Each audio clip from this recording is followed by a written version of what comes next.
Welcome everybody, Just Mike here. Don't forget to subscribe because it's free.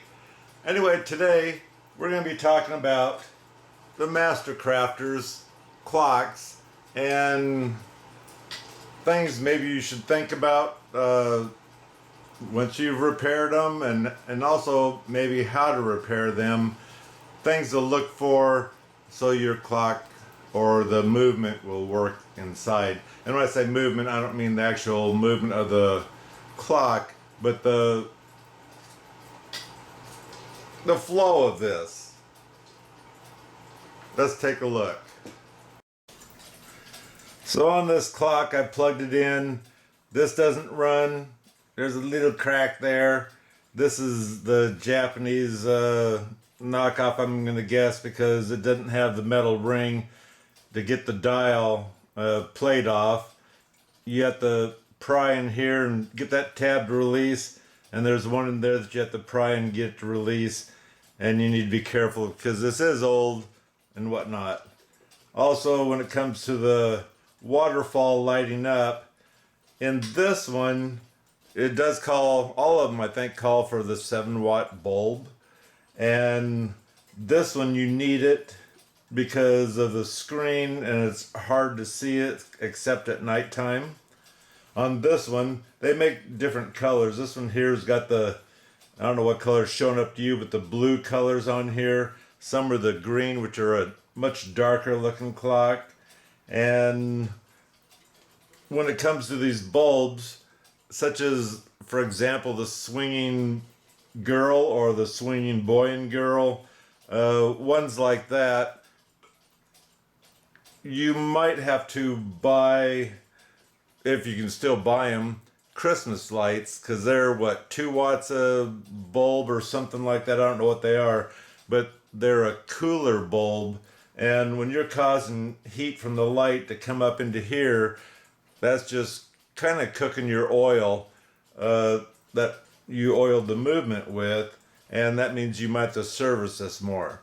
This clock, you're kind of stuck with the 7-watt bulb, like I say, in order to get this thing to light up enough that you can actually see it. And daylight like it is now, it's going to be kind of hard to see anyway, unless you have your blinds closed, which I've seen that a lot of people have their blinds closed. So anyway, here's another telltale sign that this is a Japanese clock. Not necessarily made by master crafters, and it very well could be. I don't know how they got it in to the States, but then again, the States are always looking to make, governments always trying to make money, I guess. So anyway, let's go ahead and get these screws taken out and see what's going on here. Like I say, right now the movement isn't working.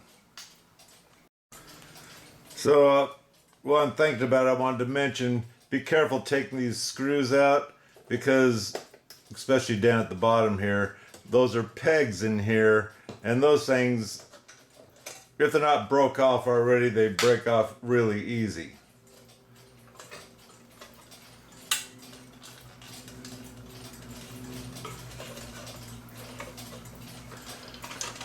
So here's the movement. Let me go ahead. This is a good time for you too. Before you dewire this, take a picture of, or write it down on a piece of paper, how this thing gets wired back together again, because you have one that goes down to the light, which is inside there, and you have the set that go to the motor, and this piece right in here, that's where the main gear is. That usually breaks when they're old, so we'll take a look at that also. So anyway, like I say, write a diagram on, starting with the power in, which ones run what. So here you can see how it moves freely. This is nice. It doesn't necessarily attach to this, it does, but it's just hanging on there, and that's what's causing this thing to turn. And there's, I guess we'll call them wheels down here that keep this thing stable. And when you're putting this thing back together again, you need to possibly put a drop of oil down here where this metal goes through the plate, including up here, so that way it's very free. There's a chance that they don't, I don't know, because it's supposed to move really free. The problem is any touch of binding on these old motors, sometimes they just don't want to run. And it's because of this. Now we're going to take this off, and I'm going to wire the motor back into the plug-in and see if this motor here, or the movement here, will actually start. Okay, it's out and moving this, or we could turn this gear. So because this gear goes through this plate here, you want to make sure to get a drop of oil in there also.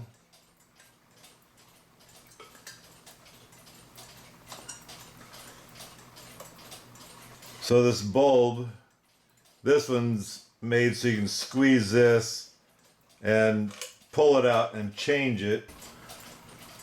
Okay, I tried wiring it in, and the clock wants to run backwards, but there's something in here to prevent it from doing that. Now this movement looks awful clean, so it looks a little suspicious. And so I'm wondering why it doesn't run. So anyway, right here is a plastic tab, and right there, and that's what you're gonna have to push in with a straight edge. That right there. And that one's going pretty easy. This one here doesn't want to go in pretty easy. So twisting the screwdriver, I'm going to have to put a small screwdriver in the front. Let me dig one out here somewhere. And carefully pull the plastic. So I give this a twist. Yep, that's going to work.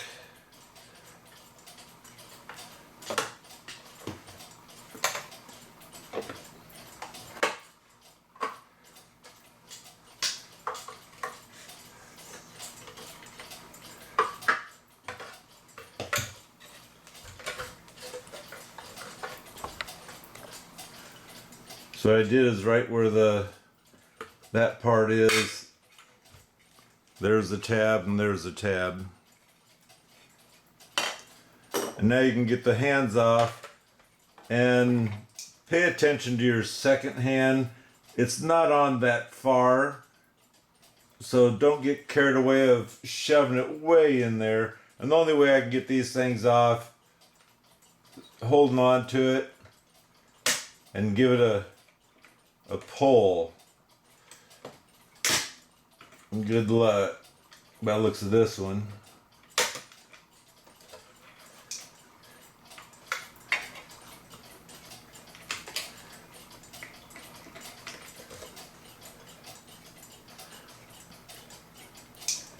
We'll have to repaint that one red again.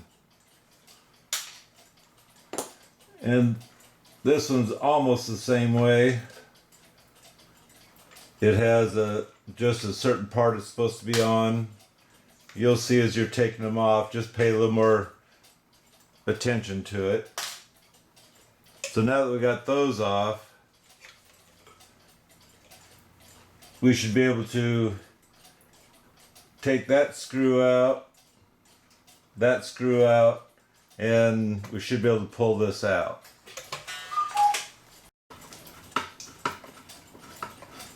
If you have a little socket set or something, these will come right out. Let's see, this says it's a 3/16.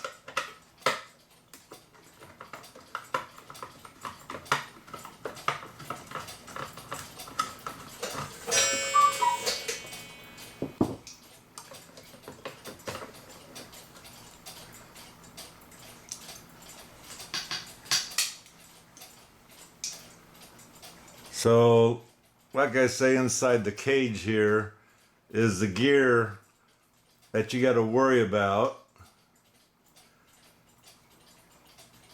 And I'm going to go ahead and take this apart. But I don't know if you guys can see this or not. This here gear is turned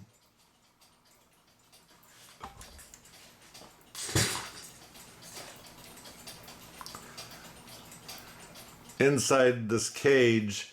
There's a disc and the gear that normally breaks, and it hits this big gear here. And so when you're testing it, you can stick your finger in here and try turning it. It'll only turn one way because there's an arrow in here.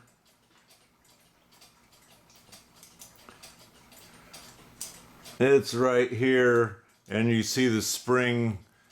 Maybe you can see the spring down below that's pushing that arrow up. And on top of this big gear, it's got these fingers on here. And if this clock wants to go the wrong way, the back of the arrow catches that and stops it. And then normally the clock's supposed to kick the other way. But we're going to take this thing apart, and the only way you can oil this, you have one spot there that's oilable, but what about the rest of these? They're all sealed in plastic and whatnot. And I've had these apart before, and it's not that hard to put it back together. You just have to make sure this is in place, and realistically, almost as soon as you put this on, you wiggle it a little bit and everything seems to pop into place, because each one of these are kind of cone shaped, and so everything just seems to slide into place. There's not normally any pushing and pulling. So let me take that Phillips screw out, and this whole thing should pop apart.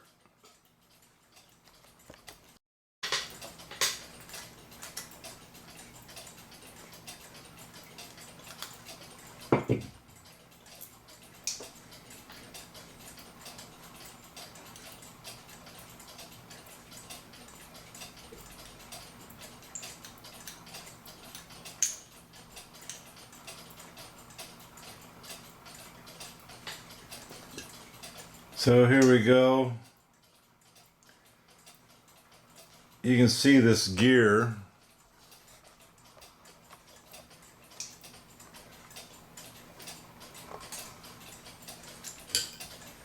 Is broken in half, and so there's no way this clock movement will work. And so on eBay they do sell them. I think they're something like $16 a piece, but at least your clock's gonna work.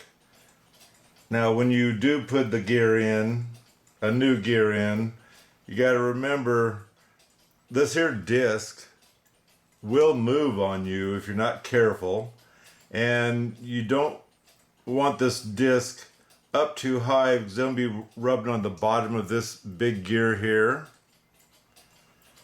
So kind of pay attention. And also the collar is up here. Let's see. Yeah, you can see it. The collar is up here, and the gear goes clear down to the and touches this plate here.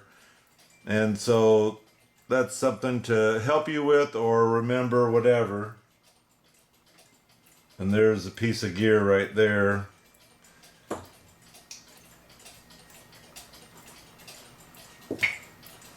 Anyway, before you set this down like I just did, you should go ahead and take a picture of this so you remember where each thing goes. Like I said there, this here has those fins on it, and right underneath here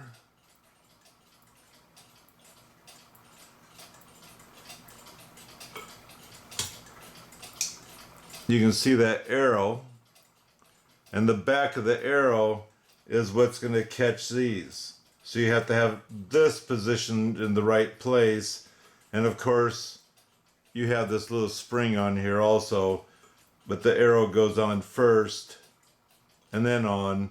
And also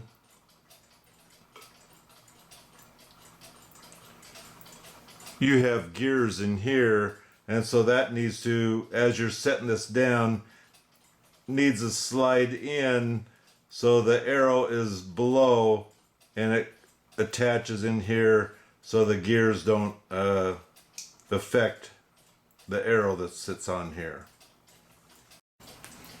So for that gear that sits on top of this, like I say, that thing is small.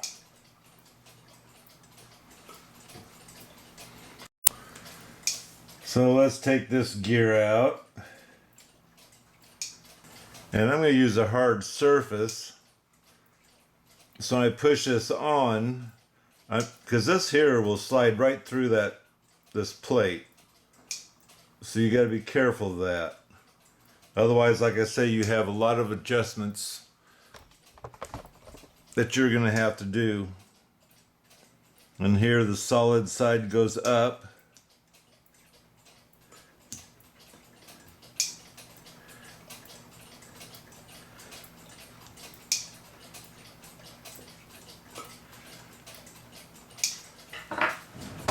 And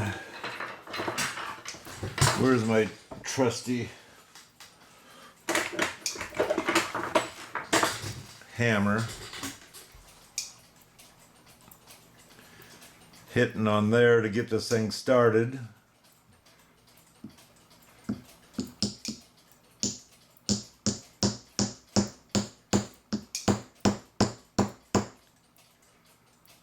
Okay, I got it started.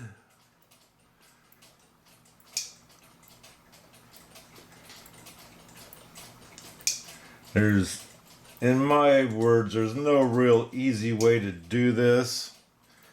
I'm going to put the pliers over it so this rod will come up through the pliers, and I'll probably start, nope, it'd be better here.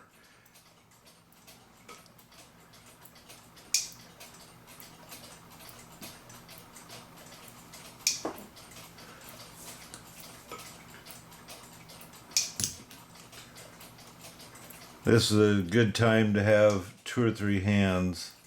Let's try this.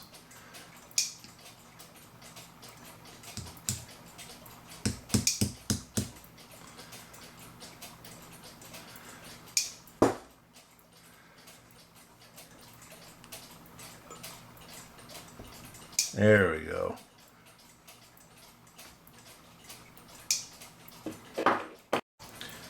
So like I said, this is fairly clean. I'm not going to disturb it too much, but I am going to take this apart so I can dab some oil in each one of the places that needs it. And don't lose that spring.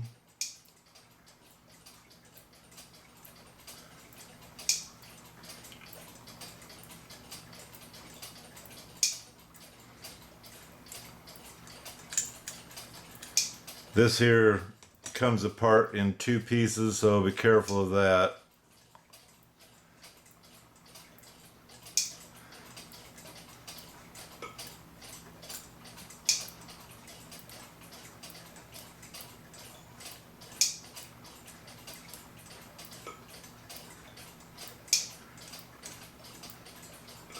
And this is the shaft that sticks clear through to the other side. So actually, if you look on eBay, you'll see they sell this motor unit, or the movement, or however you want to call this. And usually this size they have is too big in here. You do need the square frame like this, but if it's too big, you can take yours apart if it needs a smaller shaft, and this will fit right into place of the one they have.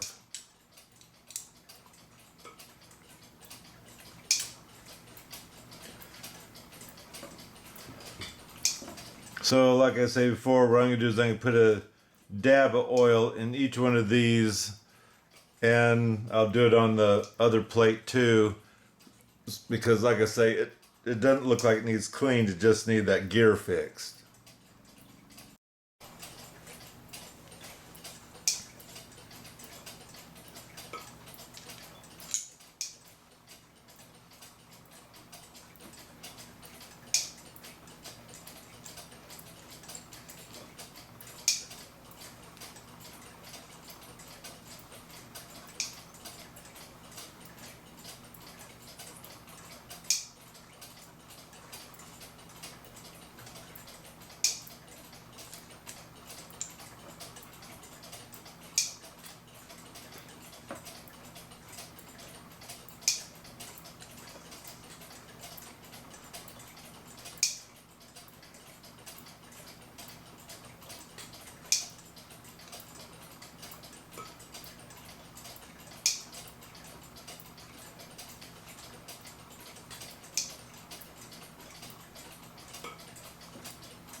That spring has to be lifted up over that little plate in there. And like I say, the back of the arrow needs to point here. And also the arrow needs to go underneath this metal gear here. I don't know if you can see that or not.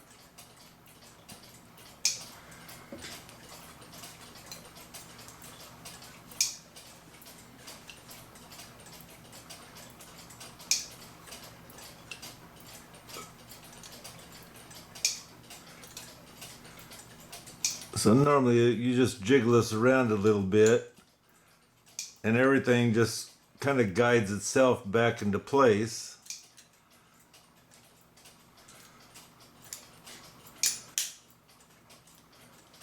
And there we go. Looking inside here, making sure it's catching where it's supposed to and not touching that fiber type gear that's in there. Let me get the screw back in here and then we'll plug this thing in and see what it does. So let me click the switch and see if it does the thing. See how it wants to go backwards? Now it's going forward and it's actually working.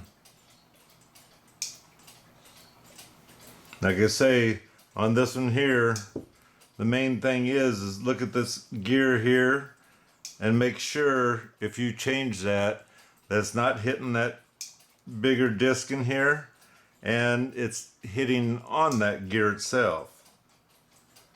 So now by the looks of this clock should run just fine. But like I say, putting it back together, watch your pinch points. So this is what I was talking about also. Make sure these are free. So that way that cylinder with that light that comes up through here, make sure that cylinder doesn't have any binding or anything else. And it doesn't rest on the bottom plate. It hangs in the air and this keeps it guided to keep it in a circular motion. Here, I want to drop of oil here. And I want to drop oil in here where it goes through the plate, and I want one here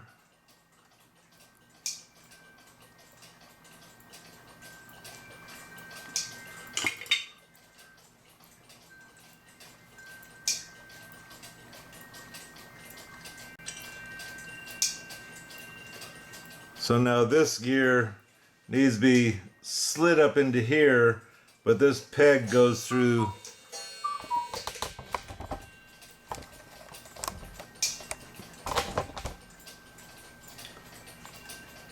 now this gear needs to be slid up underneath here.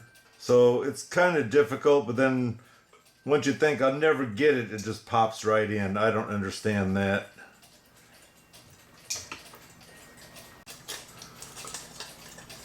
So with this out, now you can just pop this into that hole.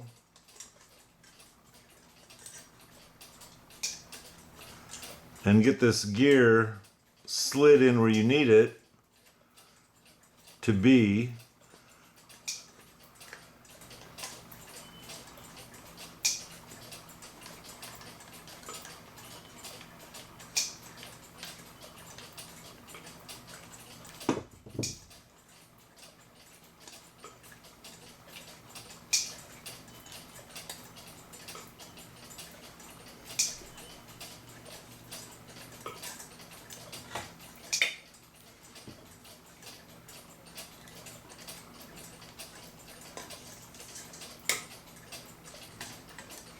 That's a good thing.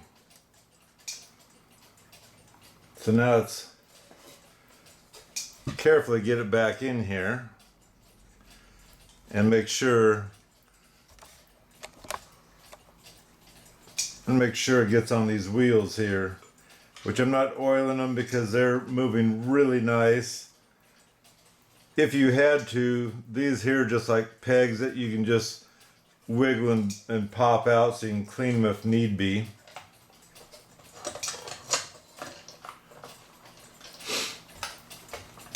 So let me get those 2 screws in and I'll be right back. So let's plug it in and see what it does. See, I was trying to reverse. Now it's going the proper way. Now this light, I don't know if it's a 7 watt or not. We'll take a look at that after I get this back together because we can pull it out through the bottom. So it says night light 7 watt. Normally the 7 watt has got the brass end on it. And like I say, for this clock, I recommend putting the 7 watt in because you can't really see it otherwise. So this just pops in the hole, you squeeze these together, and it's in.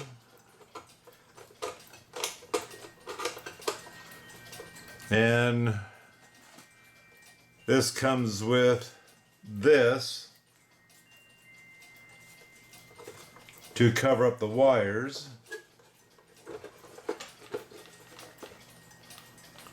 Then the 2 fake glue nuts that go in there, which are just fine if you can get them on there without losing them.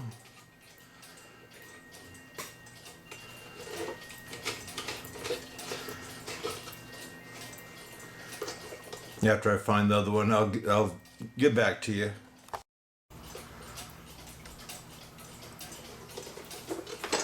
Okay, let me turn these lights off in here. And I do have the shades open, but let's start this up.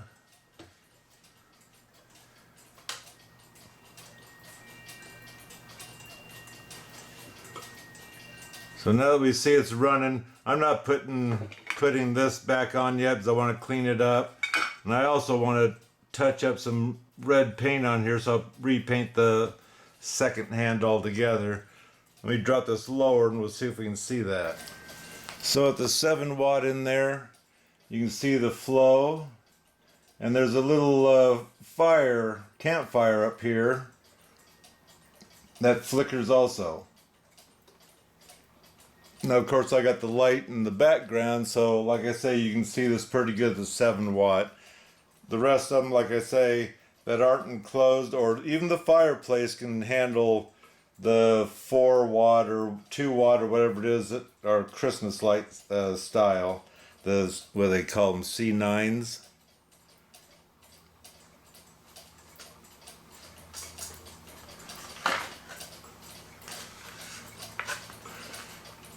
This here is a 7 watt for these especially, and the higher the wattage, like I say, the more heat's created that goes up and might affect your movement. So I do hope this video helped you a little bit on kind of figuring out what you've done wrong or what you've done right, or where you're at on these things. I try the best I can to show you what I can, and like I say, these are kind of fairly simple to work on, at least this one here.